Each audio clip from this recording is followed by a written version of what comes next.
Badai PHK dan tingginya angka pengangguran merupakan ancaman serius. Apakah pemerintah sudah berada di jalan yang tepat untuk memberikan solusinya atau salah jalan, Mbak Irma?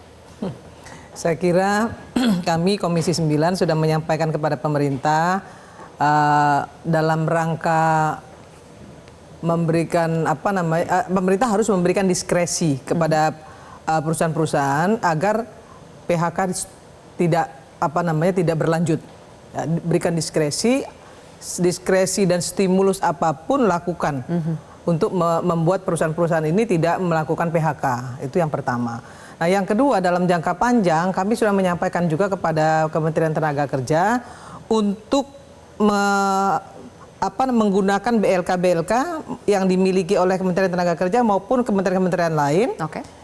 Mengganti semua alat-alat latihan, kemudian juga menambah merekrut instruktur yang bagus, yang sesuai dengan pasar yang dibutuhkan, ya, skill yang dibutuhkan oleh pasar industri tenaga kerja nasional maupun internasional. Yeah. Jadi pendidikan vokasi tadi kan Kementerian Tenaga Kerja bilang ada mismatch kan, soal pendidikan. Nah, maka kemudian saya menyampaikan kepada Menteri Tenaga Kerja untuk masyarakat Indonesia, anak-anak muda kita yang tidak memiliki pendidikan formal yang cukup, maka dia harus dilatih dalam pendidikan vokasi. Sehingga pasar tenaga kerja lokal maupun internasional bisa menampung. Kalau kerja kan nggak harus di Indonesia saja gitu, tapi di luar negeri pun bisa. Gitu. Nah, ini yang harus dilakukan oleh pemerintah dalam rangka juga gitu ya mengantisipasi side effect negatif bonus demografi.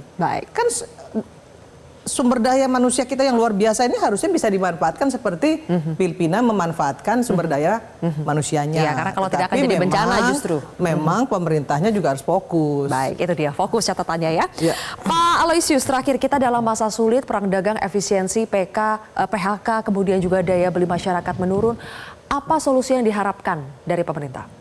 Ya, tadi satu kepastian regulasi, kedua tadi Mbak Sylvia tanya ke Pak Darman, bagaimana kolaborasi dengan Departemen Pendidikan, bagaimana kolaborasi dengan Departemen Perdagangan. Saya kira koordinasi antar kementerian untuk membuat sebuah aturan atau kebijakan yang komprehensif sangat dibutuhkan, supaya bisa mencari yang paling optimal.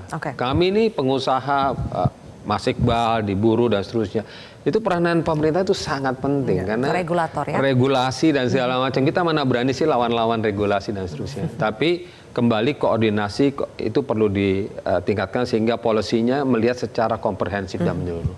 Mudah-mudahan itu membuat iklim lokal kita menjadi lebih kondusif di tengah politik gejala ekonomi politik global yang luar biasa. Dan harus cepat, tidak bisa ditunda-tunda lagi ya. Terima kasih Pak Aloysius, Mbak Irma dan juga Bang Said Iqbal sudah bergabung bersama kami di Kontroversi. Pemirsa, rakyat terus berlari mencari kerja sementara negara tidak boleh jadi penonton saja.